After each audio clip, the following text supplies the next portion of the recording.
and any other language I know and don't know. We're going to begin a fascinating evening first with a few words from the very generous person who is hosting us, and that is Dan Miller of the museum. Thank you. No applause needed for me, save it for these guys. This kind of kicks off our season. We did a lot of family stuff, June and July, and we did absolutely nothing during August. Just kidding. We're city employees, we work hard, 9 hours a day. But this kind of kicks off our season September through May. We have a couple of series. One, performances at the museum. We found out that this room is really good for music. So we tie in local community music, maybe types of music you've never heard before. And this upcoming year, we're going to do an exhibit called Trains of Tempe. So we thought, let's do Americana roots music. So pick up one of these flyers. These things are free, they're informal. You get to meet the musicians, and it sounds great. Another thing we do, sorry, this is a paid political announcement. Third Thursday at the museum, we used to do a bunch of, quote, lectures. I'll leave it at that. We changed it over, and now it's called Third Thursday at the Museum. We invite the community to come here and put on whatever show they can. We have the best coffee and the best desserts. We've got everything from music. We did bikes and beer last year. Electronic music. Ken Koshio with the taiko drumming. So look for Third Thursday at the museum, performances at the museum. One of the coolest things we get to do is collaborate with ASU every once in a while. And tonight's a special night because we get 2 departments. And then on top of that, we get a third person, Scott Solliday, who actually used to work in this building. So welcome him back. Welcome the folks from ASU back. I think you'll find it educational, but above that, you'll find it entertaining, and that's the real strive. How the heck do you do education and entertain at the same time? By us. So I'll turn it over to these guys. You're in good hands. Oh, we will do a question and answer afterwards, but I have this cordless mic, and you have to speak into the cordless mic, otherwise we can't justify the cost of it. So, think of that. Thank you very much. Okay, so my name is Sharonah, Dr. Sharonah Fredrick. I want to welcome here friend and colleague, Dr. Theresa Avila, and friend and colleague, Scott Solliday, historian, Arizona historian. I am from the Arizona Center for Medieval and Renaissance Studies. Theresa Avila is from the School of Transborder Studies, and Scott Solliday is an Arizona historian who specializes in genealogy.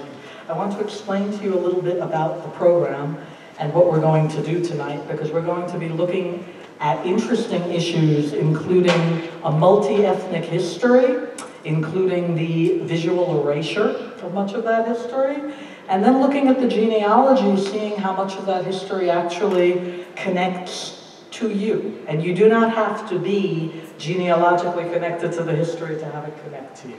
This is part of your history if you're here in Arizona. And it is a fascinating history that includes everyone from the Spanish conquistadors to the mestizos, who joined with the Indians later on, the Native American people, many black people who came fleeing slavery, and many Anglo settlers later who would also meet and intermarry, maybe to a degree that might surprise you, with the original Mexican population. So Arizona's history is an amazing mosaic, and that sometimes surprises people because people are often unaccustomed to looking at Arizona as a multi-ethnic, multicultural state. It is actually one of the most multicultural states in the United States. So let's say that number one. And number two, I have to mention this wonderful project that Theresa and I actually began, and now we have roped Scott Solliday into it. And this is a joint project from the Arizona Center for Medieval and Renaissance Studies and the School of Transborder Studies, and our friends like Scott, because the School of Transborder Studies is something I want to tell you about, because as soon as you finish up here, I want you to run over to ASU tomorrow morning. Not right now, Teresa's too tired to give you a tour now, and see a magnificent collection of maps, of historical maps, many of which go back to the 16th century, which show this area. And, you know, when I first saw it in the School of Transborder Studies, is actually how we first started speaking, Teresa, and I was absolutely bowled over by the maps themselves. They are extraordinary, and they detail this magnificent multi-ethnic history, because this area has always been one where people crossed and came and went. So literally hundreds of Native American nations, the Spanish, the Mestizos, the Mexicans, the Aztecs were also here. Blacks, whites, Anglos, Irish, Italians, everyone. And I think those who mistakenly say, and I often hear this in Arizona, and you really should not say it, there's no ancient history here, absolutely have no conception of how amazing this state is, because if we begin with the Native American history, it goes back here at least 7,000 years. But then we have such an extraordinary, painful, and amazing history in the pre-Columbian period, the period before the Spanish conquest itself, the growth of what we will call colonial Mexico, because the area where we're all sitting right now was colonial Mexico until 1848. And then it became part of the United States. Borders changed. Theresa can tell you about that because that is one of the principles of the School of Transborder Studies. So keeping that principle in mind, borders change. They are not fixed by God. Well, sometimes we say that when we want to justify certain political actions, but borders change. And taking that into account, I am now going to introduce our first speaker, who is Theresa Avila. And apart from the fact that she's a lovely person and a friend, I think I have to say a little bit more than that. So, Dr. Theresa Avila is a scholar and curator of Latin American and Latino art and culture. She earned a PhD in art history from the University of New Mexico. New Mexico are neighbors here, also very tied into the Southwestern history we're talking about. Presently, Theresa manages and curates the ASU School of Transborder Studies map collection, which is what we just told you about, where she's also taught courses on Latino art and culture. Dr. Avila's research focuses on the relationships between the visual and the political, as she specifically interrogates place, historiography, nation building, systems of differentiation, and social justice and civil rights struggles and protests. She recently published the essay, Icons of the Mexican Revolution, Constructions of Emiliano Zapata. You familiar with Zapata? Viva Zapata? Imprints of the Mexican Revolution. In Imprints of Revolution, Visual Representations of Resistance, came out in 2016. That's already out. Excellent. And co-edited Art and Revolution in Mexico, a special issue of Third Text, which came out in 2014. She's curated numerous exhibitions, including an upcoming show focused on the School of Transborder map collection and the greater Arizona region, as well as in 2015, the exhibit Legacy of the Mexican Revolution for the Maxwell Museum at the University of New Mexico, and Imagined Regions, the ASU Transborder Map Collection, which is on display now, yes, at the offices of the Mexican Consulate in Phoenix. So that's a wonderful thing you can go and see. And I just have to add a personal note. She also organized one of the most popular and enjoyable panels that we had, the Arizona Center for Medieval and Renaissance Studies, at our last conference. And so it is with great pleasure that I welcome you, Theresa.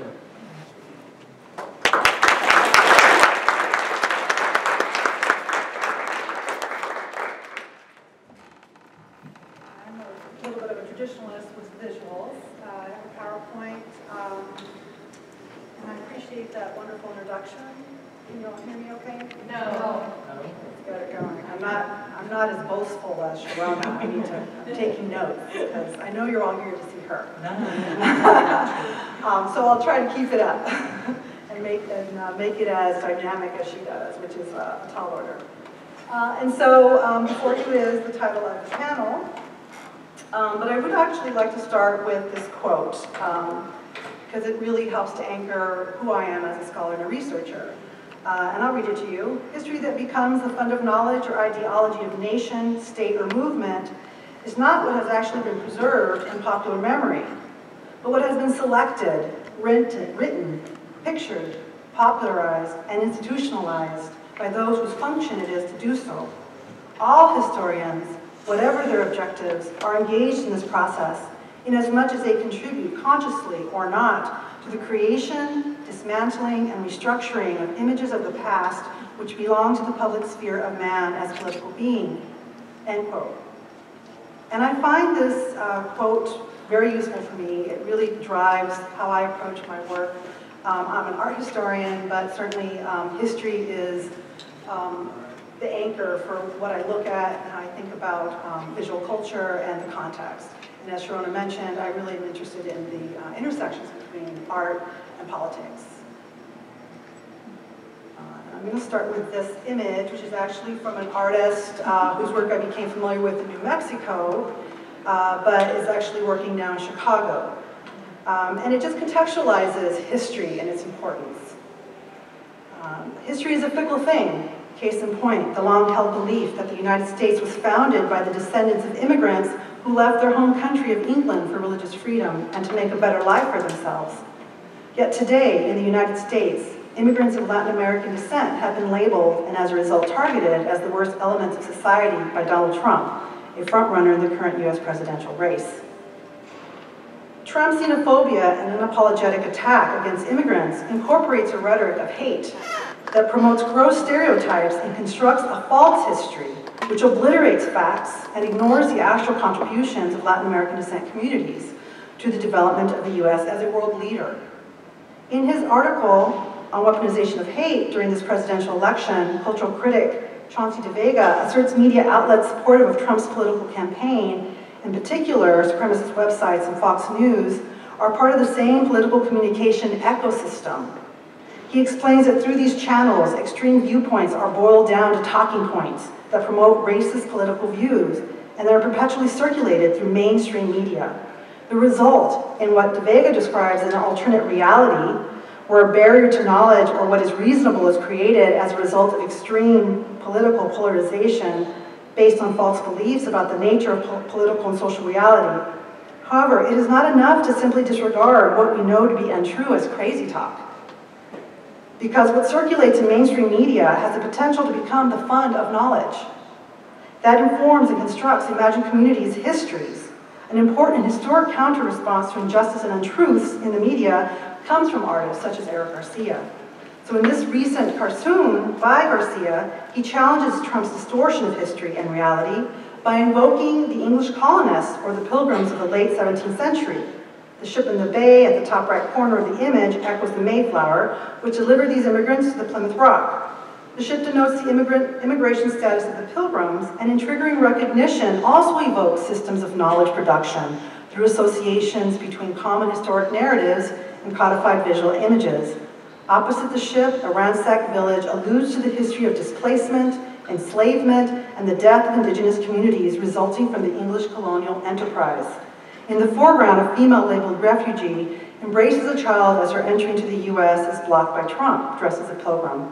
The reason Trump gives for his stance on migrants in the cartoon and in his political campaign is his fear that they are all criminals. Throughout his campaign, Trump has attacked vigorous immigrant groups and within the campaign invokes extreme stereotypes. He has described Mexican immigrants as predators who are stealing jobs and resources from Americans while they rape and murder white women. In the image, Garcia represents Trump literally holding a smoking gun while he impales an indigenous figure with his sword. These violent acts simultaneously denote the atrocities committed against indigenous Americans in the process of building America and the lynch mob practices encouraged by Trump at most of his political gatherings. Trump's current campaign leaves no doubt as to what ends he and his supporters are willing to go to succeed in their objective to make America great again. And as an artivist, Garcia counters these false histories, extreme viewpoints, and stereotypes by restructuring images as visual text that critiques the system that generates these positions. I assert that we are all historians engaged in the process of creating, dismantling, and restructuring our story and images. And the we I refer to includes all that focus their creative and intellectual efforts towards understanding, researching, studying, writing, creating, and generally producing any work on underrepresented groups, and in my case, Latinos or transborder communities. You may ask yourself, why are we talking about history, why we're looking at dealing with contemporary issues? And as was mentioned, I do manage the map collection at the School of Transborder Studies. And many of the maps I manage were produced as part of the system of studying and nation building in the Americas, made for publication in atlases for a European audience who had heard about this far-off land that was being discovered. These publications also included illustrations of the people of the Americas as part of a historic and international system for documenting, claiming, and visualizing the New World. Atlases often introduced, defined, and constructed and marginalized places and people in important ways that still hold true today. Beyond contributing to and perpetuating the development of stereotypes of the communities of the Americas, atlases and maps document the nation-building practices and ideologies that constructed and enacted systems of differentiation and power dynamics that marginalized and often oppressed distinct communities of and in the Americas, particularly of indigenous descent.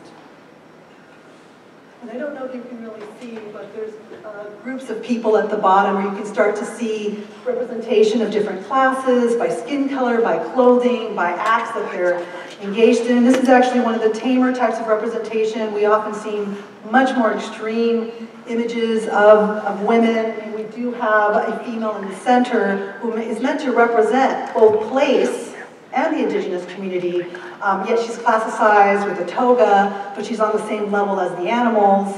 And so she becomes part of the inventory that's being represented of what's available to the European. Cartographers of early historic maps often relied on earlier map archives and recent reports, as well as their own estimation. These men of science often embellished and incorporated unconfirmed and fantastic accounts into their representations.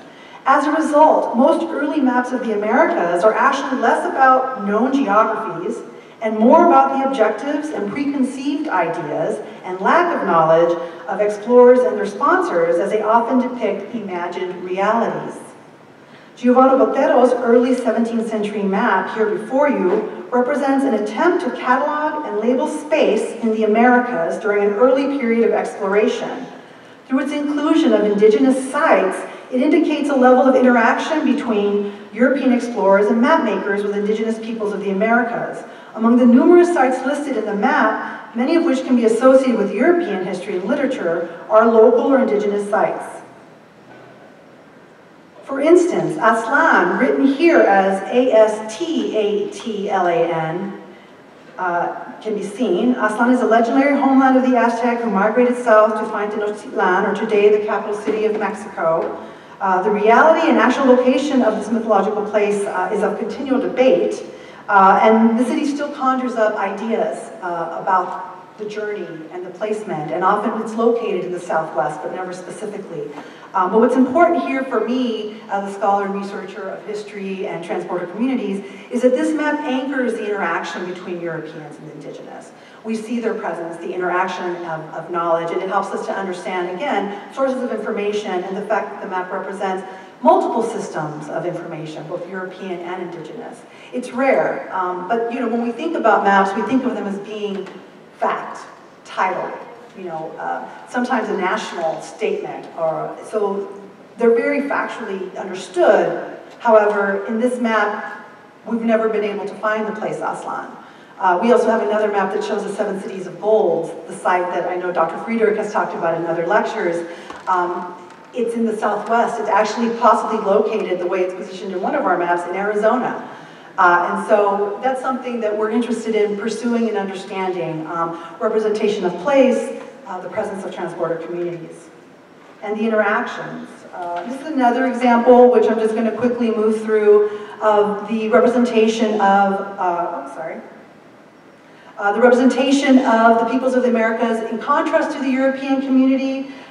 This is curiosity and fascination with the new peoples discovered in the Americas was a driving force behind illustrations by European artists in depicting actual and imagined differences between the European and peoples of the Americas. Typically for a European audience, illustrations promoted a prejudiced ideology that validated the conquest and the colonization of the Americas. For instance here, the European male, who is a stand-in for all male Europeans, juxtaposed with the uncivilized Americas portrayed by a nude female. She slowly rises from a hammock and beckons to the male figure as if to invite him to her. Elements that represent their respective societies and way of life surround each figure. The European stands erect and fully clothed with ships at his back, alluding to technological developments of European society. And there's many references to technology, to science. We can pick them up from what he's holding, what's around him. You see the cross with the pick of the flag. More importantly, the illustration of this female figure is an example of the marginalization of women in the Americas, particularly within the European colonialism, but also of the indigenous. America's nude, which is symbolic of hypersexuality ascribed to the indigenous of the Americas in general and to indigenous women specifically. She's surrounded by strange creatures, which evoke the common practice of paralleling, if not reducing, the indigenous to being similar to animals in terms of behavior and lack of civility. In the background, a human leg cooks over a fire, which speaks to the common misconception and exaggerated reports of Indians in the Americas committing acts of barbarism, including human sacrifice and cannibalism. This indigenous female, seemingly awakened by the European traveler, evokes the notion that through the European civilizing project, the barbaric Indian will be transformed into a civilized person. This image exemplifies how the indigenous of the Americas were and continue to be marginalized and demeaned through stereotypes as part of the European colonial project during the early modern era, which is a place where we intersect.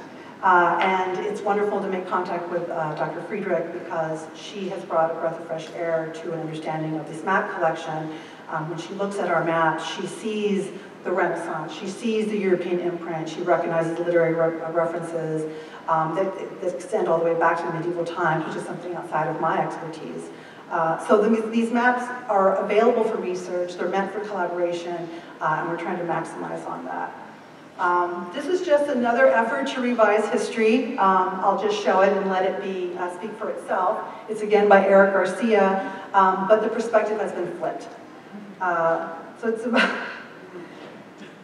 It's important to remember that while national powers negotiate international borders, diverse social groups live with and on and across them.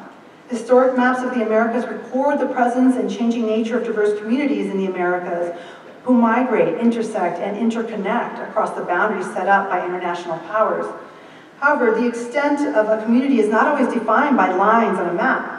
The static political boundaries of these diagrams cannot capture unique realities, and maps do not always account for the complex and dynamic social networks that often go beyond the fixed lines that we know as geographical borders. The maps I've shared with you today that are part of the map collection at the School of Transborder Studies depicts various communities whose presence in the Americas predates contemporary borders, including Native American groups with sacred sites in both the US and Mexico. And so, as most of the maps shown here that I've shown you so far prove, our history typically describes the discovery and the colonization of the Americas through the lens of the European explorer, such as Christopher Columbus or Hernan Cortez, and omits the experience of the indigenous people of the continent. Eric Garcia's 2004 cartoon, Look What I've Discovered, presents an alternative perspective of the exploration and conquest of the Americas. The European practice of nation building, namely claiming and renaming, resulted in the erasure of indigenous history, culture, and presence. In this cartoon, the artist flips the roles of assumed relational power between discoverers and discovered, or conquerors and conquered. This version of, or counter-memory, revises, reframes, and refocuses the dominant narrative of history by introducing the experience of those typically marginalized in historical narratives. And as the artist with this image attempts to revise history, so do I, and so does Dr. Fredrick, as we work with the maps. And I think our effort with the map collection is really to expand an understanding of what is Arizona's history. But as Dr. Fredrick has pointed out, it's skewed. And I'm fairly new to the region. I moved here about 2 years ago. I was doing my studies in Mexico for 12 years, and previous to that I lived and grew up in California. I consider myself a citizen of the Southwest, a border scholar and researcher, and with the maps I've really been able to explore different aspects of those issues and themes. But when I came here, I, as an art historian, but also just as a citizen, wanted to know what was available to me. I'm interested in the art scene, and so I Googled Phoenix art, Arizona Latino art, Phoenix Latino art, Arizona Latino art, and it was surprised by the limited representation of what came up. And usually it was one organization per each search. So for instance, Arizona Latino art typically brought up the Phoenix Art Museum, and the other searches brought up some of the organizations in town, like ALAC or CALA, some of you may be familiar with them. And so that kind of struck me as interesting. It's something I look at is visual culture also includes our media, Facebook, internet, YouTube. People are really streaming and experiencing media through internet and online. And I really consider that part of our visual culture and look at it to see how are we defining ourselves. Because if you Google something, whatever comes up on the first page tends to be the source that people go to. And people work really hard to position themselves, but in general, that little search that I did, I think was really telling in the sense of it gave a very limited sense of the presence of Latino community or Latino art, which is something I was interested in exploring. I've also done research around Chicano art exhibits. For instance, one of the very first Chicano exhibits that occurred was in California in the 90s, early 90s. And so I was looking at the representation of Arizona artists and also looking at Arizona art groups, again, focused on Latino transborder communities. And again, that narrative, that history is very, very thin, almost non-existent. I'm actually part of a collaborative that's working to help create more types of art events with Arizona-specific artists. Something I've noticed, again, as someone that's new and just being observant of Phoenix, of Arizona, of Tempe. I consider myself a citizen of Tempe through my association with ASU. I drive through the community on a daily basis. I'm living in the community. I'm actually learning the history of ASU and how it's developed and its impact on the surrounding area, which is Tempe. And it's a surprising story. And I hope to end with that today. But this is a list, a very short list. The exhibition that I was talking about, Gara, in 1993, I believe it was, there was only 8 Arizona-based artists out of 150. And the majority were from California. And so my point with observing that is that, again, I started with a historical perspective in terms of the narrative of the indigenous and transborder communities. And then as a newcomer looking at the city and how it represents itself, I'm also finding a very skewed narrative. And it's all history to me. Eventually what we're finding on Google, eventually what it is that comes up on those first pages, that becomes a fund of knowledge. That's people's understanding of this place. It's an interesting project to search your state, to look at our state webpage, which I've done. And it's recently changed with Ducey. It's a little harder to find the history of Arizona, and it's been a little more glossed over than it was previously. So he's got some great web designers, but the history has stayed the same, which is, Columbus or Cortez may come in the early centuries, and then it just jumps to 1912.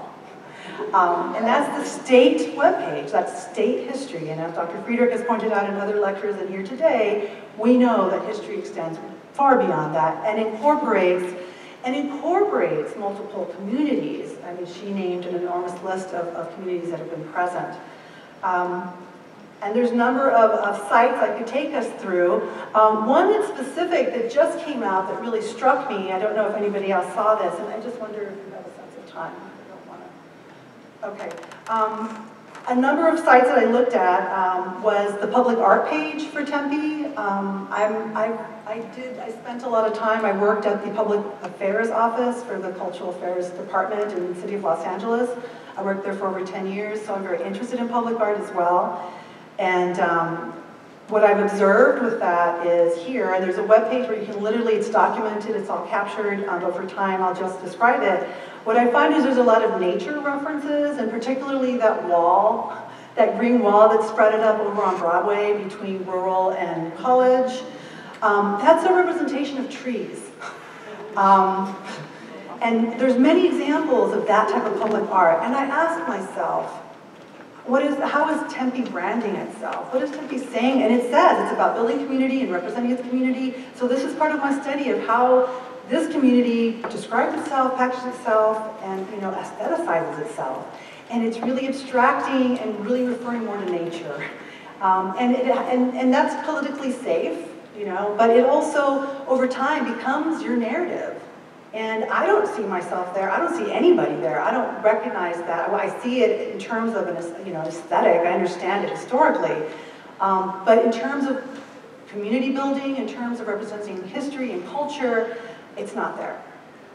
And the other place that I was surprised to see that it wasn't there, this just came out. It's the Tempe Downtown Walkthrough. Has anybody seen this or gone through it? It just got released. And I was looking to see where the transborder communities were represented. So let's see if I can open it for us. I opened it earlier. There we go, okay. It's a pretty slick design. I'm actually interested in digital humanities and how we represent ideas of place and maps. So you have the neat map, and then it basically takes you through this slider of different sites and buildings, and I believe it's about 20. And my observation in closing is that it's the Anglo-focused narrative, and we understand that that community is built on top of San Pablo.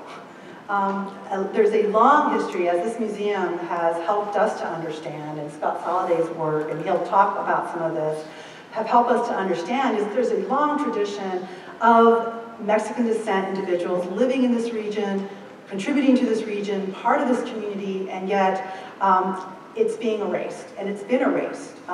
There are efforts by this museum, and I love the context of these quilts. I don't know if you're familiar. I just found out that they're from border communities.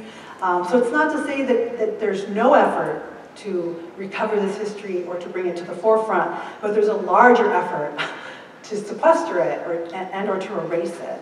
So it's a challenge and a struggle. But I think all voices in all communities should be represented equally. And I think that's something we as citizens should ask ourselves, and of our cities and of our place, you know, how are we being represented? And do I connect with that? Do I feel like I'm being represented? And if not, what can we do to change that? I'll leave you with that. Thank you.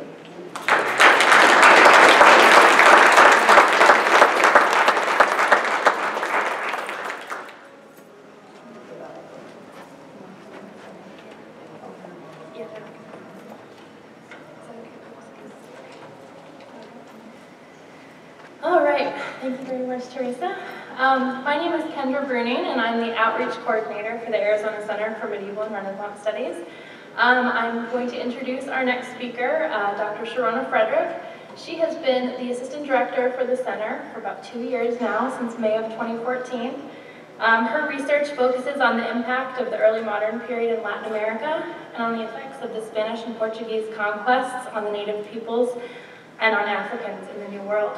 She's particularly interested in the manifestations of pre-Columbian religion and ethics in Latin America in the 16th to 18th centuries, and on issues of cultural survival and religious syncretism. Sharonah speaks a bunch of languages. She speaks Spanish fluently, Portuguese, Hebrew, sometimes English, and some Arabic. She also enjoys exploring the world of Celtic and pre-Christian myth, and the medieval literature of Sephardic Jewish culture, both before and after the 1492 expulsion in Spain and the New World. She has her PhD in Latin American colonial and indigenous literature from SUNY Stony Brook. She has her MA in Renaissance and Medieval History from Tel Aviv University. And her BA is in Latin American Anthropology from SUNY Buffalo. She also has a TEFL English teaching certificate from Guadalajara in Mexico. And just recent news about Dr. Fredrick. In April of this year, Sharonah was invited to attend the Johns Hopkins University Symposium on the impact of Guaman Poma, a Quechua nobleman and chronicler on the social sciences and the humanities. And she has also been invited to give the prestigious Jerome S. Card Memorial Lecture at Loyola University in November of this year. So please help me welcome Dr. Sharonah Fredrick.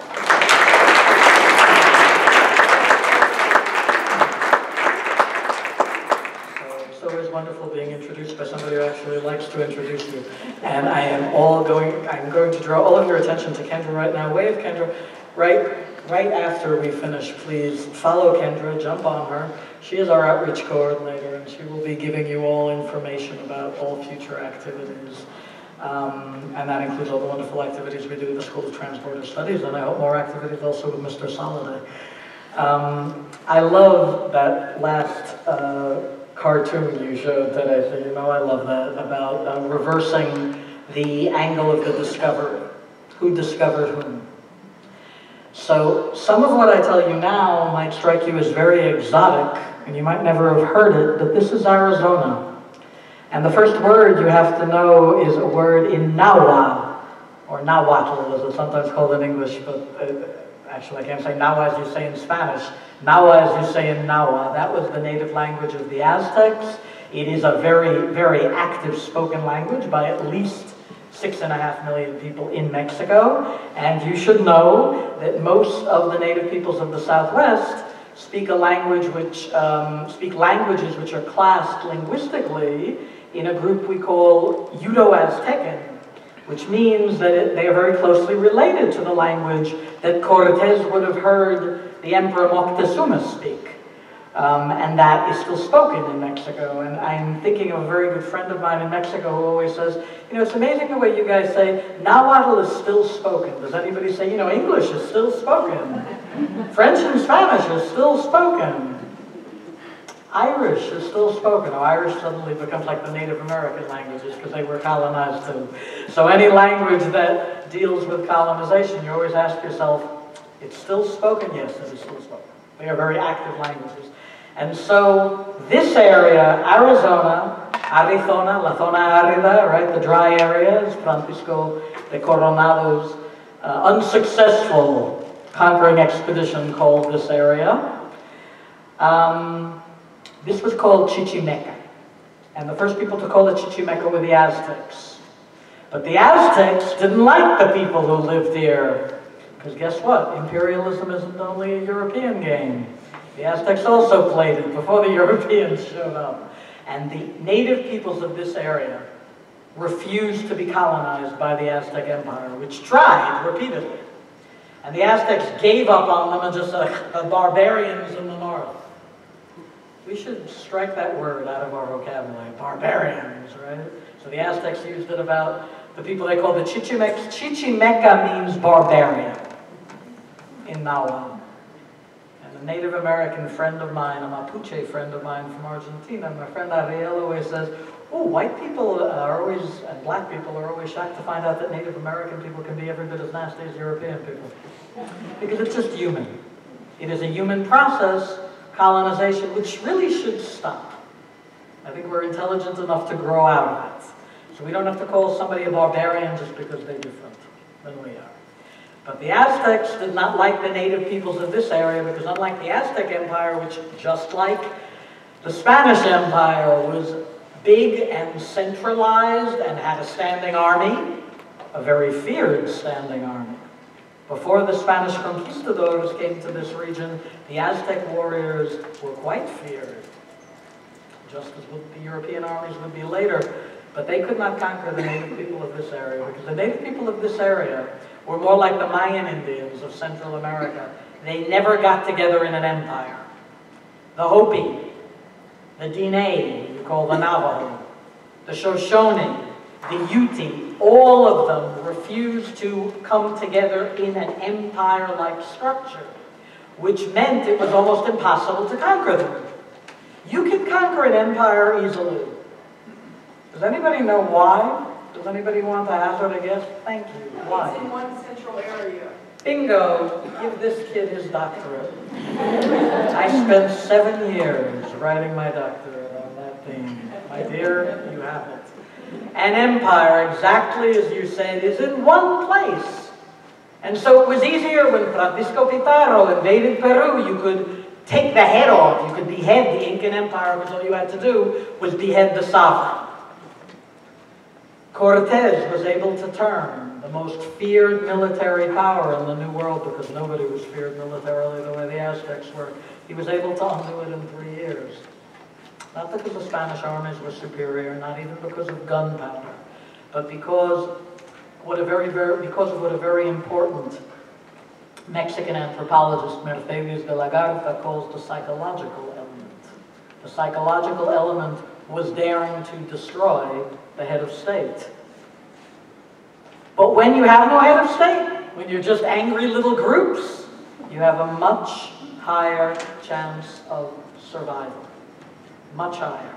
And so the Chichimec peoples of this area, who include the Navajo and the Diné, and many of the people who would call themselves the Aztec, later on, but the ones who stay here, they have an interesting story. And their story is that back in the 14th century, a king by the name of Xolotl took his people from Aztlan. Now start to connect what I'm doing with what Theresa is doing. Aztlan, somewhere in the north, that would mean Arizona or New Mexico, what we now call Arizona and New Mexico. And they began to migrate down to what we now call the Mexican Valley. So that would mean that the origin of the Aztecs is actually the American Southwest. Is that true? Yes, of course it's true. So you see how strongly our histories are connected. The United States and Mexico cannot and should not unconnect their histories. These are two countries that have very, very closely connected histories. So the Chichimecs come down from the north, and some of the Chichimecs remain here in the north. This is the north. Mexico, what you now call Mexico, is the south. And even the symbol, the most well-known symbol of the Aztec Empire, which is the feathered serpent god. Any of you know what he's called? Oh, yeah. Kendra, shut up. Oh my God, shut up. Say it louder. Quetzalcoatl. Give this kid now 2 doctorates. You now have your postdoc. Excellent. Brilliant. Quetzalcoatl, the plumed serpent, may have his origin in an older legend that comes from here about the water serpent, the flying water serpent Avanyu. And by the way, if any of you go for beautiful nature walks right outside of Santa Fe, New Mexico, you're going to see little images of the serpent, the water serpent, Avanyu everywhere. So what am I telling you? I'm telling you that the cultures are essentially all one culture. The same way nobody in Tempe can take the Anglo part of himself out or the Mexican part of himself out. You might speak English and eat a taco, it is one culture. You might speak Spanish and eat a hamburger. You cannot divide yourself into 20 million pieces. It is one connected history, whatever you are. In the 17th century, these histories began to unravel. There had been an earlier and very cruel Spanish conquest, beginning with the unsuccessful conquistador Coronado, and then continuing on with somebody who was much more successful, Juan de Oñate, by the end of the 16th century. But you know, there's one thing stronger than politics. Do you know the only thing stronger than politics? Hormones. People fall in love. We know even Cortez's greatest love, was she Spanish? You know, she was a native woman, Malinche. Okay, so your hormones will lead you to where they will lead you. And by the early 17th century, we have a mixed population here, both Spanish and Native American, and we have many, many people of black African origin, because many people, many noblemen who had been taken as slaves to the New World, sold by their own kings and taken by the Spanish, the Portuguese, and the English. That's what a great, very great African-American historian by the name of Henry Louis Gates calls the dirty business, the dirtiest of all businesses, because everybody was involved in it. Black, white, Native Americans, pretty awful. But many of them had managed to escape and were living in the hinterlands in northern Arizona and New Mexico. The early 17th century, the colonial setting that had been established here starts to crack. And in 1616, somebody, we don't know who, but somebody from the area of what is now the border of New Mexico with Arizona, comes down to the Mexican Valley. Well, actually, I'm sorry, before he gets to the Mexican Valley, he goes to what is now West Mexico. That is where we have a beautiful state called Jalisco.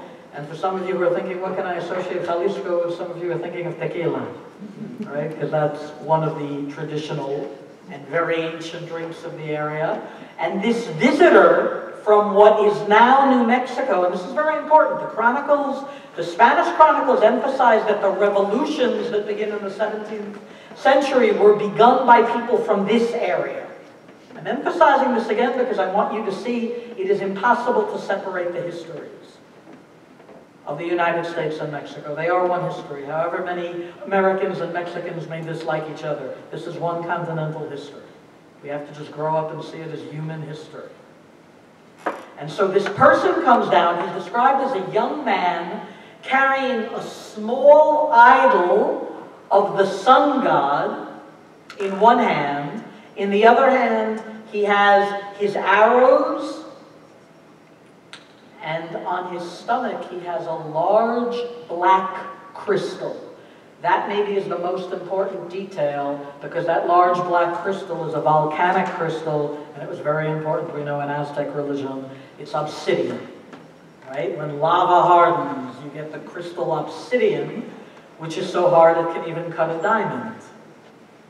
And this is a sacred stone to peoples of what we now call the Southwest, what we now call Mexico. Let's just call it this place.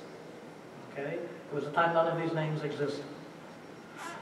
And this young man appears with the idol and the obsidian, and there's an older man with him who was known in Spanish as El Mago, right, the magician. But he wasn't a mago, he was actually more like a profeta, he was more like a prophet. And he prophesies at the beginning of uprisings. In 1616, the uprisings begin. And the whole 17th century, in Western Mexico, what we now call Western Mexico, what we now call the American Southwest, it was all Mexico. It had gone from being the Aztec Empire to being the Spanish Empire. It was all one unit. These uprisings begin. The 17th century is a very bloody century. I often think that's why when certain professors teach the early modern period, they prefer to just jump from the 16th to the 18th, because the 17th is a mess. But messes, we have a great saying in Argentina, de un disparate viene la historia. From the mess comes history. So we've got to see what happens in this mess. The uprisings begin 1616. By the 1640s, something very interesting is going on that shows us that not only were the area we now call the United States and the area we now call Mexico connected, but everything was connected as far south as Central America. I love when photographers kneel down to me. That was a wonderful moment. And we start to see a coordination between, listen closely, the uprisings of Mayan Indians in Central America and the uprisings of the native peoples and the mestizos here. Now, I mentioned the word mestizo. That's a word that comes from Spanish that tells us more than ever that hormones and humanity are at the end of the day stronger than conquest, thank God, because although King Philip II of Spain issued many edicts where he said, no Spaniard and no Indian should touch, guess what? They touched. They touched. And by the mid-17th century, you have a population that is very, very mixed. You cannot legislate people falling in love. Shouldn't Philip II have known that when the woman he was in love with all the time was the Queen of England? All right? You cannot always legislate that. So by the time we get to the 1680s, this area is in flames. And has anybody ever heard of the phrase, the Great Pueblo Indian Revolt? Okay, so in the 1680s, this is when the huge revolt of the Pueblo Indians begins. Now, you already understand that there were revolts going on before.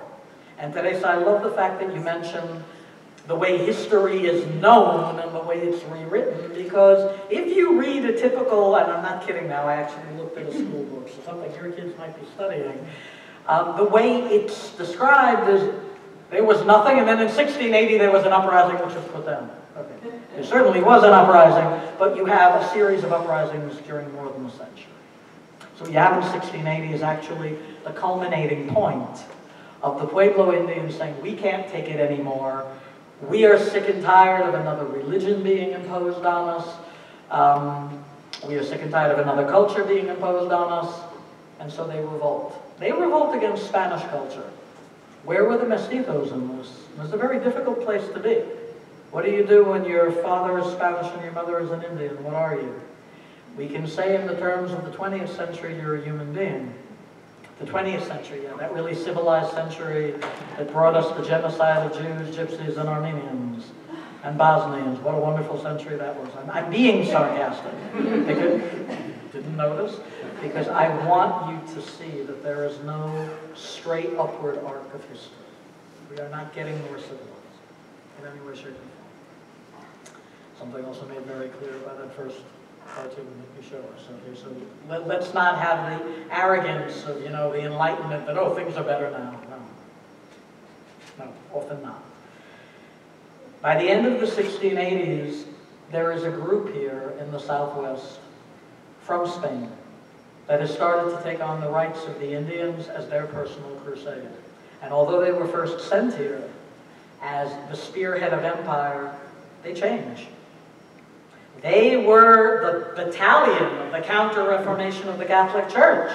You would have imagined that when Philip II, back in the 16th century, sent them here, he imagined they would be faithful. Well, we know that Philip was often wrong. He's the one who sent the Armada, remember? The invincible Armada that was vinced. He made lots of mistakes. And one of them, from his point of view, was sending the Jesuits. Because the Jesuit fathers of the Catholic Church, who were believed by Philip's father, Carlos V, and by Philip himself in the late 16th century, to be faithful to the Spanish Catholic crown. Well, they're definitely Catholic, but they turned out not to be faithful to the Spanish crown. They developed a very different manner of interpreting Catholicism that had nothing to do with imperialism. And they began to become quite notorious in the Spanish Empire because they were beginning to support the Indians in their uprisings.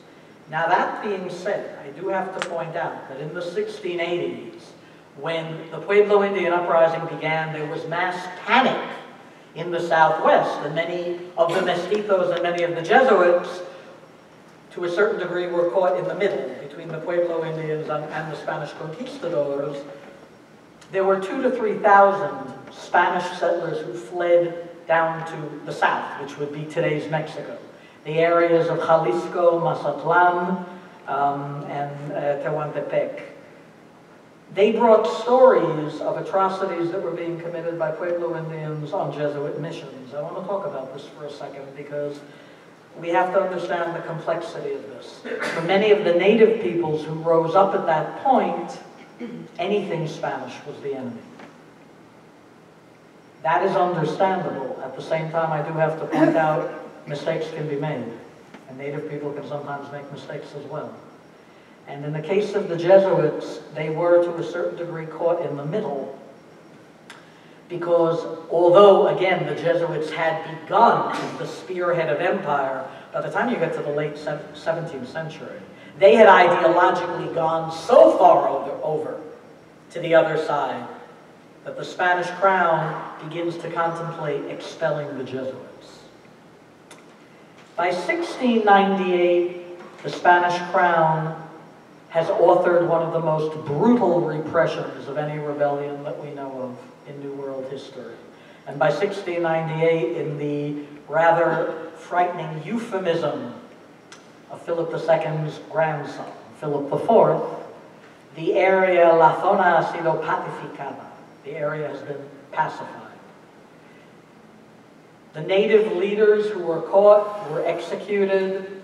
Their heads were exhibited on pikes, and brutality had become the order of the day. But I want you to understand as well that brutality is something which affects everyone.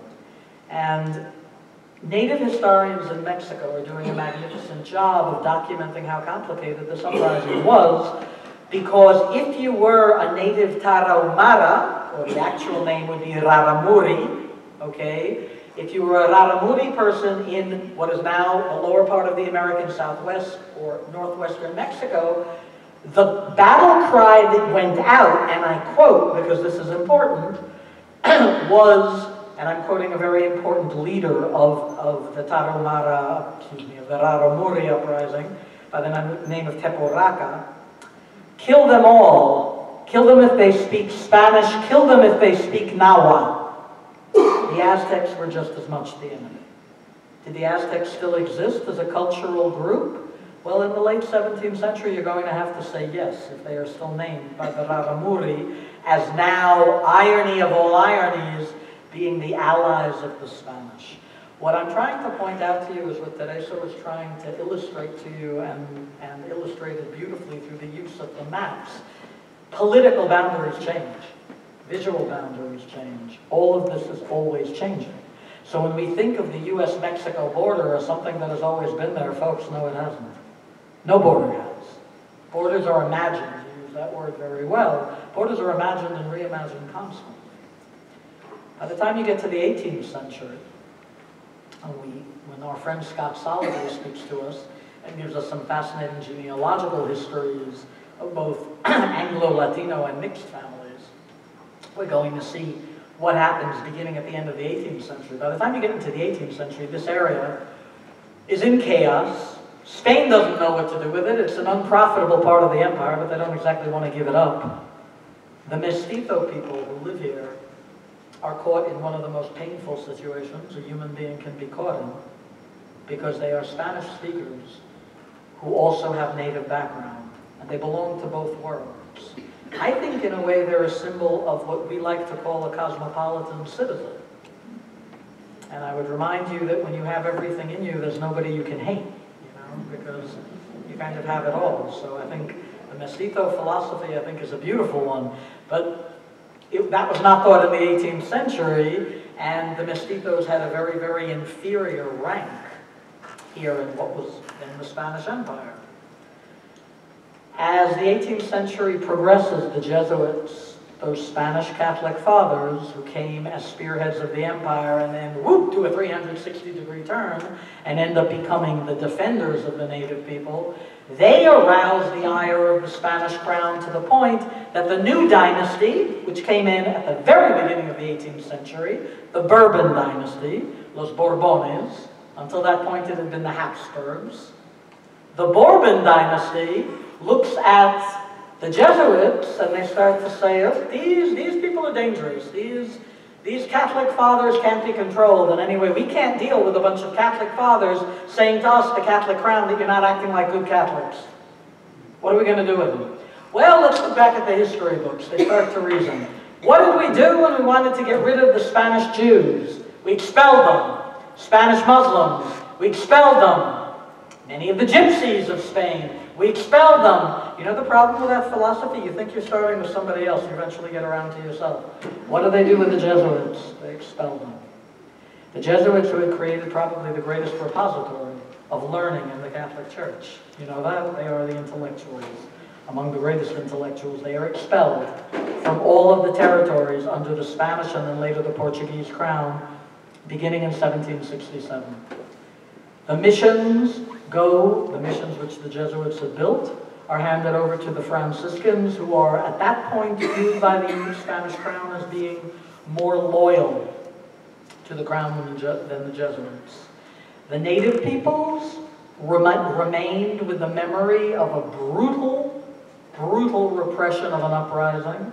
The mestizo people, by the end of the 18th century, who are the majority, had become the majority here, are in a situation which I think more than anything describes the modern world. Because I don't think there's anybody here who can say, my culture only comes from one place. Nobody can say that. You realize in one day you're eating food that comes from all over the place. The clothing that you're wearing, I'm sure at least half of it was made in China. Everything on you, in you, that you look at, that you study. If we use paper, this is an invention from medieval China that comes into the West via Arabic culture in the Middle Ages. Everything we have comes from all over. And yet, I remember once in New Mexico, outside of Santa Fe, asking a colleague of mine, what is that? I was looking at a tombstone, and as a Spanish Jew, I'm a Sephardic Jew, I knew what that was. There was an image on the tombstone, it's from the 18th century, of a three-petaled flower. Now, you know, of course, during the time of the Spanish Inquisition, which ran from 1492 to 1834, it's a long time, any image connected with Judaism was prohibited, so was anything connected with Protestant Christianity. Spanish Jews used to hide or camouflage members of their family by turning Hebrew letters into flowers. So I want to tell you that anytime, particularly in New Mexico, you happen to be by a colonial Spanish cemetery and you see a tombstone with a three-petaled flower, that's one of my relatives, somehow. But we are all connected, and we are all part of a world where cultural interchange is simply the order of the day. The first people who learn that by the end of the 18th century are the mestizo people who live here. Nobody knows how to categorize them. You should read the colonial literature of the time. These people, you can't trust them. You know, they're at least the Indians, we know they're Indians. Well, we don't like them, but we know they're Indians. The Spanish, we know they're Spanish, but you're mestizo, you're a mix. Which part of you is Spanish and which part of you is Indian? And then it turns out there's another part of this mixture from Africa. Because we cannot talk about mestizaje, the mixing of Latin America, which at that point included what we now call the American Southwest, without mentioning the tremendous presence of African people. And they also join this mixture, but they are often written out of this mixture, sadly as they still are in many Latin American countries. So now we see that not only Spain was evil, you could be independent and Latin American and be just as racist. And this is the human problem. When you are mestizo, though, you have to see through this problem, because you are everything. And the genealogical research, which our friend Scott Solliday does, is going to give us some information about this. Scott does genealogical research, which I think will be fascinating to you, whatever you are. And it brings in all the threads together, because Arizona is all the threads. People, this is not a meeting to say, if you're from such and such a background, you should go. No, the country, as a very great Apache chief, Cochise, said, the land simply belongs to all people. Okay? So you can be German, you can be Irish, you can be English, you can be Muslim, you can be Jewish, you can be Native American, Hopi, Diné, Spanish, Portuguese. The land is just people's land. It's just one earth. And Scott deals with genealogical history. Now let me give him an introduction now. So, Scott Solliday has been an Arizona historian for 30 years. We've been dealing with this for 3 decades. We're still alive, yes. He was curator of history here at the Tempe Museum through the 1990s. It was during that time, working on the barrios. Barrios, for those of you who don't know, is a Spanish word for neighborhood. Working on the barrios, an exhibit on the Hispanic community of Tempe. What was called, before it was called Tempe, Theresa mentioned it, San Pablo. It was during that time, in the 90s, that he first developed an interest in using genealogy to document history. And this is something fascinating, because Scott is now going to bring all the abstractions Theresa and I have thrown at you and bring it down to human history, what happens with people here. In 2000, he expanded this research through a fellowship with the National Endowment for the Humanities. My hat off to anybody who actually gets an NEH grant, Scott. And produced the database of Mexican pioneer settlers through southern Arizona. For the past 16 years, Scott has worked in historic preservation, and we have a whole history in Arizona to preserve. When you went into that website and saw how much there wasn't there, what a tragedy. Because that's the patrimony of everybody in Arizona, whatever your background is. For the past 16 years, Scott has worked on historic preservation, documenting historic buildings across Arizona, but he's still focused mainly on Tempe. So this is great, because now we're really going to have a very, very strong connection, bringing all of this, right? The uprisings of the 17th century, the erasure of the visual culture, now it comes here to Tempe. And he's done major studies on the Charles Hayden House and the Hayden Flour Mill. Okay, very interesting. Hayden, and this is the same Hayden as our library, Scott, at the university, excellent. I just learned something, we did. And he's also gotten 4 Tempe neighborhoods. This is very cool, listed on the National Register of Historic Places. Okay, so let's stop feeling like the state has no history. The issue is not that it has no history, the issue is that we don't know it. So let's start to discover it. Scott.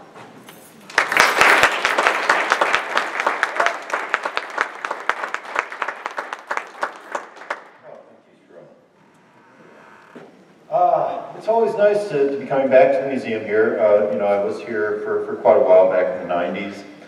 And a lot of what I'm talking about tonight is what I wish I would have known back then, because I started this research for this exhibit called The Barrios, and it was quite a challenge to try to figure out where this Hispanic community, this Mexican-American community of Tempe came from, because there was nothing at all written about them.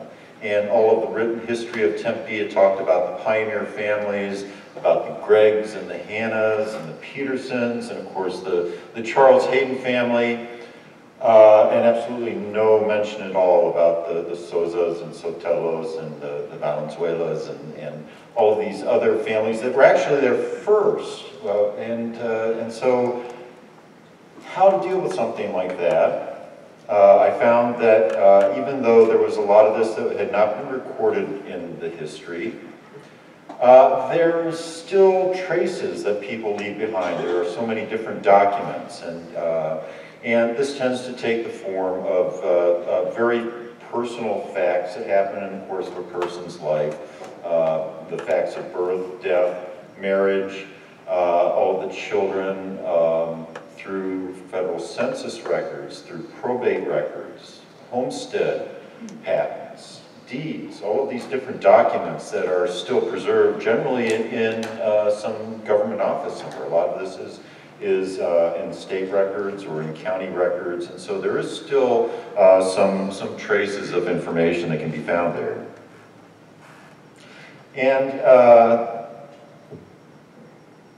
And looking at what I'm going to try to do here is try to bridge the gap here. And Sharonah was just talking about very distant history, but actually that history is tied directly to our story here in Tempe and to the people right here in Tempe.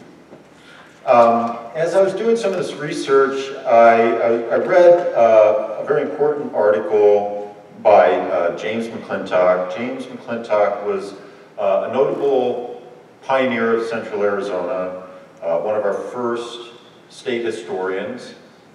And he starts out this article on the history of Phoenix by saying that Phoenix, unlike Tucson, was founded and developed entirely by white men without the involvement of any large Mexican population. And I thought, why did he say that? He had been here in Tempe and in Phoenix since the 1880s. He obviously knew better. There actually were some reasons, I believe, why he was saying this, that things had changed a lot by this point in time. And interestingly, back in the 1870s, 1880s, there was not a lot of racial hostility between Anglo-Americans and Mexican Americans. They got along very well, they respected each other, they all saw themselves as mutual pioneers. But by the time, when we get up into the period between 1910 and 1930 in particular, is a very dark period in Arizona's history where there is a tremendous growth in very strong racist hatred, the beginning of segregation, a very sudden change that happens. And a lot of that has to do with the fact that the Mexican Revolution was taking place during that time, and there were literally millions of refugees crossing the border into Arizona. Many of them were staying to work in the growing cotton and copper industries. So the atmosphere had changed quite a bit. And James McClintock was also trying to sell his books. And it turns out he wrote a 3-volume history of Arizona, which it turns out he didn't always tell the truth.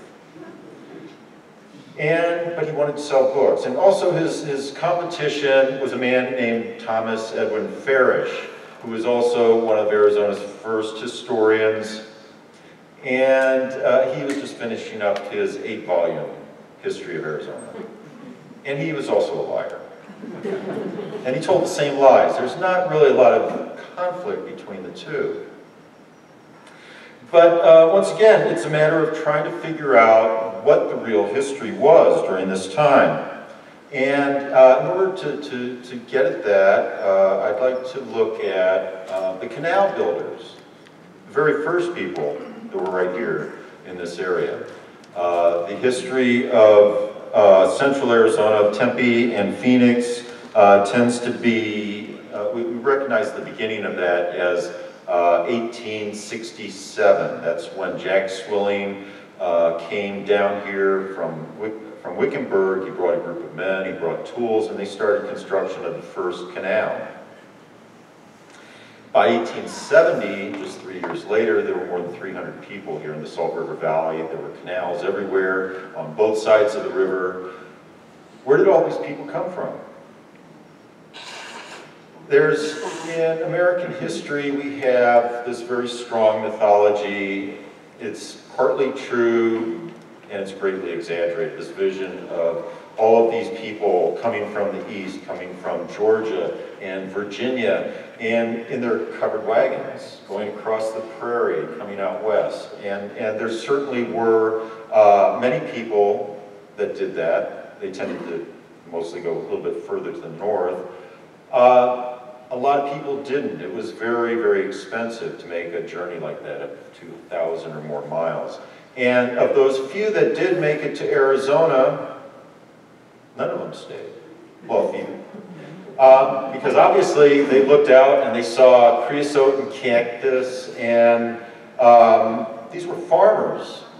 They didn't want to live here. They understood, it's like you plant seeds in the ground and it rains and your crops grow, and they knew it was going to be a long time before there would be any rain falling in this desert. So if they made it as far as Arizona, they usually continued on to California and hopefully greener pastures there. But these people that came from the east didn't understand canals.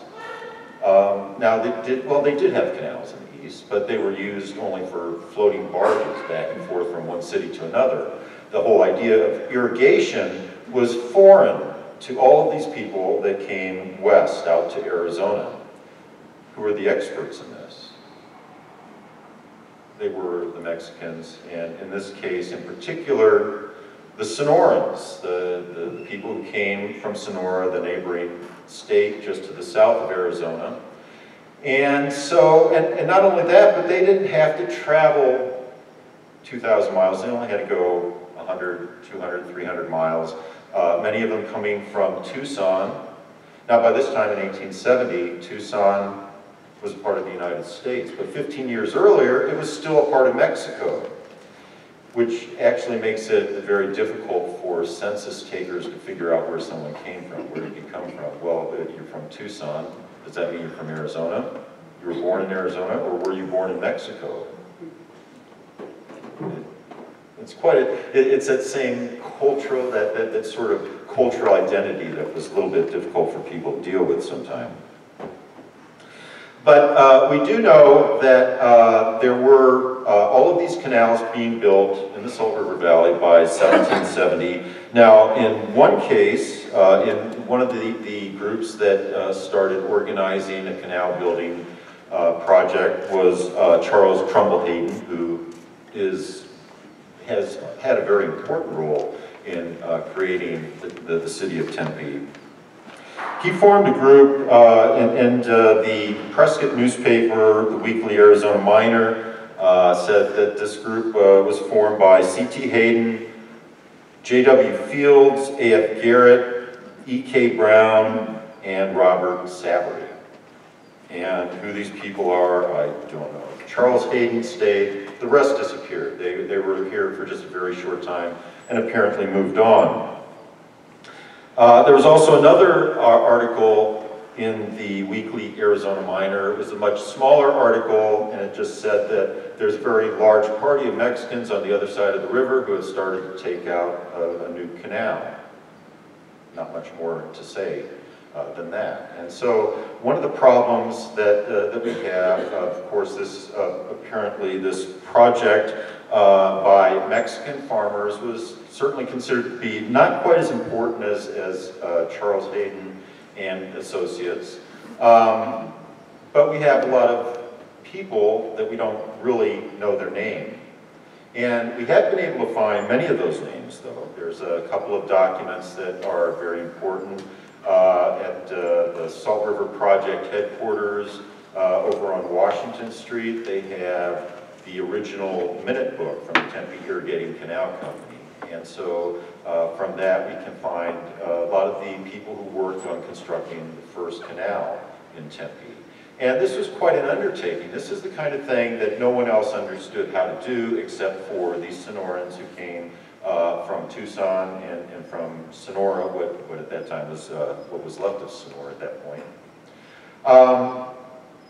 It requires some very precise engineering. You have to construct your canal with a very precise slope of about 3 feet per mile. Now, if the slope was any steeper than that, the water would come through so fast it would scour the sides of your canal and just pretty much destroy it. If it was any less than that, there would not be enough water pressure to carry that water out into the fields. And so it took a lot of expertise to be able to build these canals. But we know not only with the names in the Tempe Irrigating Canal Company book, but also in looking at the original homesteads across the area that's now Tempe, is that we can see this trail of homestead patents that followed the original alignment of the canal, names like Hilario Pacho, Jose and Feliciano Sotelo, Trinidad Palma, Jesus Granillo, Francisco Valenzuela, and many others.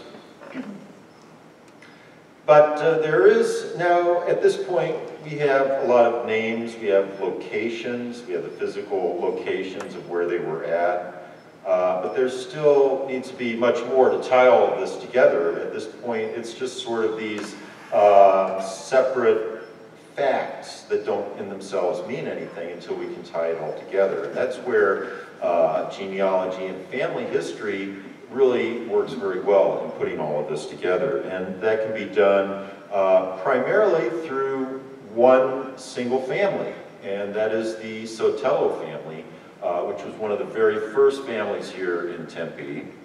Tiburcio Sotelo was the son of Ignacio Sotelo, who was the very last commander at Tubac Presidio in 1820. So this is going back to that period of Spanish colonial period. It's right here. It's the very end, right before Mexico gains its independence from Spain. And in the ensuing years, the family actually flees further south into Mexico because of a long-going war with the Apaches that was raging through this area at that time. And, but eventually returned back to Arizona, and by this time it's become a part of the United States. Tiburcio and his two oldest sons, Jose and Feliciano, they come to the Salt River Valley to help build the canals. As a part of the canal building, if you participate in that, you earn a right to the water that flows through that canal. They were also ready to take advantage of the Homestead Act, which said that if you select a piece of ground, if you clear that land and plant crops and build a house and go through a certain procedure, you can get that land basically free, 160 acres of free land. And so these three men started all of this activity in Tempe. In fact, it was, we know exactly where it was. It was just east of Rural Road and south of the university, right in that area, was where the Sotelo family settled. However, all three of these men had died by 1872. And it was a very dangerous time to be in this area. There were Apache raiding parties coming through almost constantly in the early 1870s. And at that point, Manuela Sanchez Sotelo, Tiburcio's widow, decided to move up here from Tucson. She came up with her 8 daughters and her 1 youngest son and decided to settle on this land. And actually prospered and did quite well over the years. Everyone else was growing alfalfa and barley, and she planted vegetables and herbs and flowers and things that people actually could use. So she had quite a few people that supported her financially in buying all of these things that they needed. One important thing was those 8 daughters. Because here in the Salt River Valley at that time, there were very, very few women anywhere. And so in a very short time, Manuela Sotelo had a number of sons-in-law who were very important. And this is where this whole family becomes tied into this much larger history.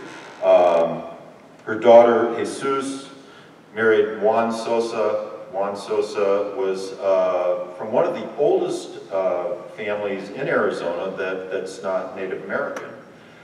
His ancestor, Jose Maria Sosa, was a soldier at Tubac Presidio in the 1860s, and he was among those soldiers that in 1875 they moved north to establish a new Presidio at Tucson. And he actually spent most of his life being a soldier. He rose to the rank of alferez, which was a corporal, and did a little bit of farming, but mostly being a soldier protecting this little civilian community that started growing around Tucson. The Sosa family became one of the leading families of Tucson over a period of more than 100 years, and then started branching out into other areas. And by about 1860, we know that the grandson of Jose Maria Sosa, Calistro Sosa, moved to the San Pedro Valley, to a place that today would be pretty much in the middle of nowhere. It's about halfway between Benson and Florence. And there's a little town there called Reddington. There's no paved road that goes to it, but you can actually go there and find this old town site. And so Calistro ended up passing away soon after that. But this area was known as Tres Alamos. It had always been called Tres Alamos for the three cottonwood trees that were in this clearing along the river. That is until Henry and Lem Redfield came into the area in 1875. And then, once again, according to McClintock and Farish, it was actually Henry and Lem Redfield who were the first settlers there. Even though there was the Sosa family cemetery where people had lived and died there even before they even ever left New York. So once again, we have a little bit of that in our history obscured. But it was the three sons that continued to maintain that homestead in the San Pedro Valley. The three sons, Antonio, Placido, and Juan. And Placido and Juan both ended up coming up to Tempe. We're not sure what happened to Placido. He moved on somewhere else. But Juan Sosa stayed here in Tempe, married Manuela Sotelo's daughter, and became one of the first deputy sheriffs in Maricopa County. We also have another daughter, Salome, who married Jose Granillo. And Jose Granillo also was a descendant of one of the presidial soldiers. Unfortunately, I'm not sure which one it was. There's Jose Domingo Granillo, Jose Gerardo Granillo, and Sebastian Ignacio Granillo, all as soldiers at Tubac and Tucson in the 1870s, and were in fact born. All three of these men, well, actually, the oldest one was born in Arizona. The assumption is that they're all about the same age, so it's fairly safe to assume that they were brothers. But after many generations, also, this is one of the families that remained in Tucson over the centuries. It's still a very large family in Tucson. But Francisco Granillo, a descendant of this family, was one of the pioneer settlers in Florence. And we're not sure exactly when he got there, but he was very well established. By 1870, he had one of the largest farms in the Gila Valley, just outside of Florence. Which brings up another very interesting connection to, well, how this whole history has been treated. Because according to Farish and McClintock, once again, Florence was founded, the first settler in Florence was Levi Ruggles, who came in 1866 and decided to name the town there for his sister. We also have the neighboring town of Adamsville, which we're told that the first settler in Adamsville was Charles Adams, who apparently named the town for himself, or it could have been his sister. But 1866 is a very clear date that's given for this. However, there is a little bit of a problem with that there seems to have already been people in this area. Now, many of these histories will admit that there was a Sylvester Andrade already living in that area much earlier, but the problem is he left. And then he came back, so he didn't count. And, but also there's a very interesting document that has been described by one of the very earliest of Arizona historians. Bancroft had noted that there was a letter, one of the last letters sent from Tubac down to the regional administrators further south in Sonora. And they basically, at this time in 1849, this little village of Tubac, the original Presidio, was under almost constant attack by Apaches. And their last letter to the south said, basically, send help. We need soldiers. If you can't send soldiers, we have to abandon the village. And our intention is to move north and up to the Gila River and live next to the Pimas, which would be a good description for Florence. Now, there is no published history of Arizona that makes note of this or suggests that Florence was actually a Mexican, the northernmost Mexican settlement in Arizona, because this was located in what was later the Gadsden Purchase. So it still would have been a part of Mexico in 1849. But I did come across a very interesting document, and it's a birth certificate. And it's a birth certificate for Aurora Moraga. Aurora Moraga was born in Florence in 1899. And her father, Joaquin Moraga, was also born in Florence. And he was 40 years old at the time. Can anybody do the math?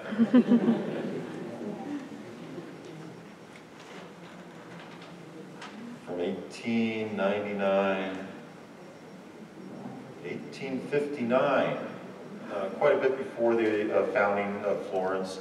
And this is actually not just an isolated occurrence. I found 4 people who were born in Florence in the 1850s, long before it was ever founded, apparently. So there is a lot more history to be found. Some of this history has been sort of pushed aside, ignored. We do still have a lot of evidence out there to look at, and that's one of the things that I've been pursuing. I hate to say for how long. It's been more than 20 years that I've been working on this, and continue to, but all the time I keep finding little bits and pieces like these documents that help to tell us a lot more about the history of Arizona and things that have been lost and not talked about. You know, I wish that there was some way that we could possibly find out what the town of Florence was called before it was named Florence. I don't think that's possible. We may not be able to find that information. But there's still a lot more that we can reconstruct. In many ways, going into these types of documents and using them for history is sort of like forensic history. It's a way of trying to reconstruct what was lost or shoved aside, and now we have just these little clues that we can find. So I'm continuing to look for those. So, thank you.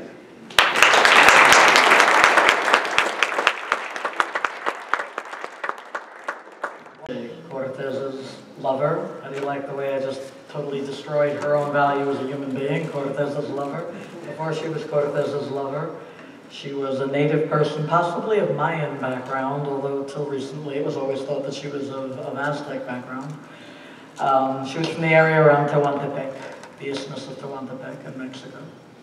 And she had a nephew, and that nephew came on the Coronado expedition, and he wrote the first descriptions in Spanish of this area.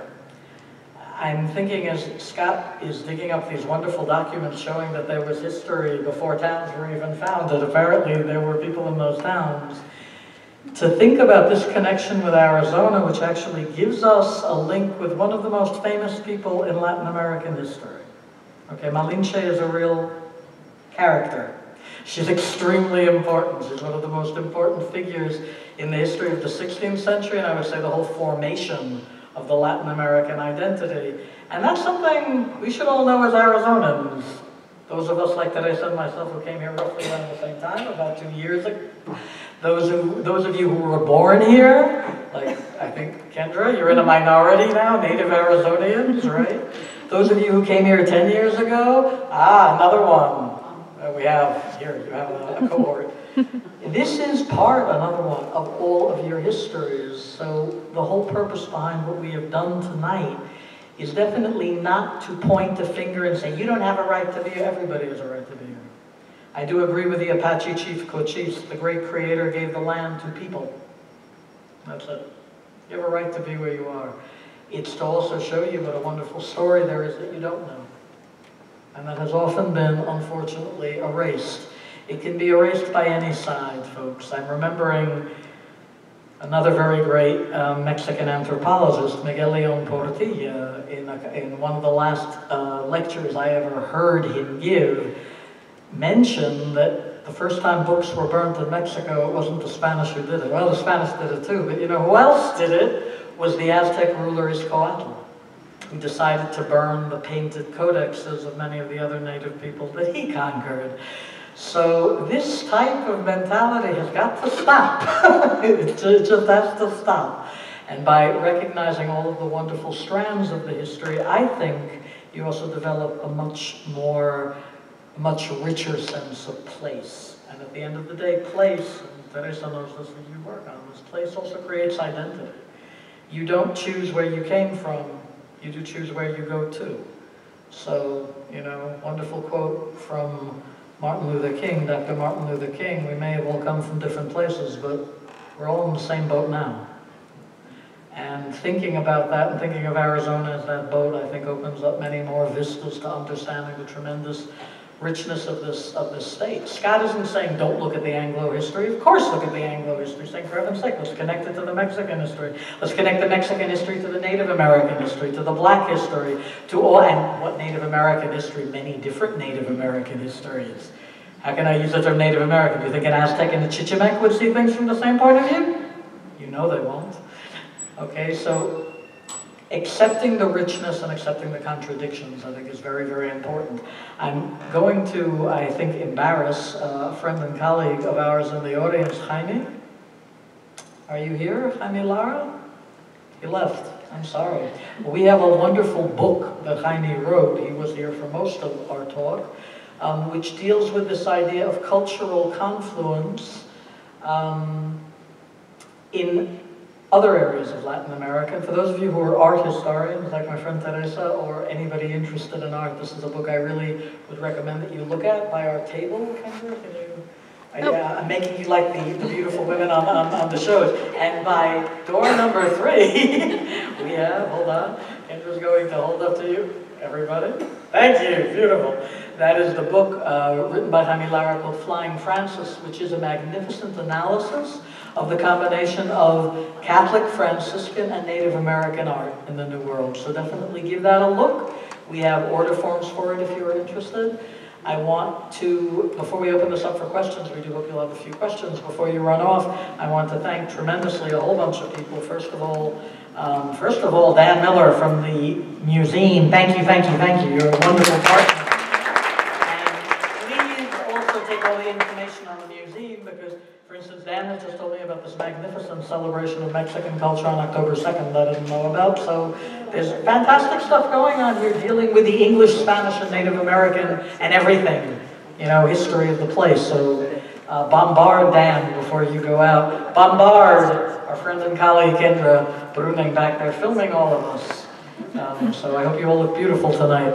And Kendra goes up on our website, the ACMRS website. Please visit our table back there and sign up for future events. Theresa Avila, excellent friend, excellent colleague, through thick and thin. Thank you. From the School of Transborder Studies, please do not forget them. They are our partners throughout all of this.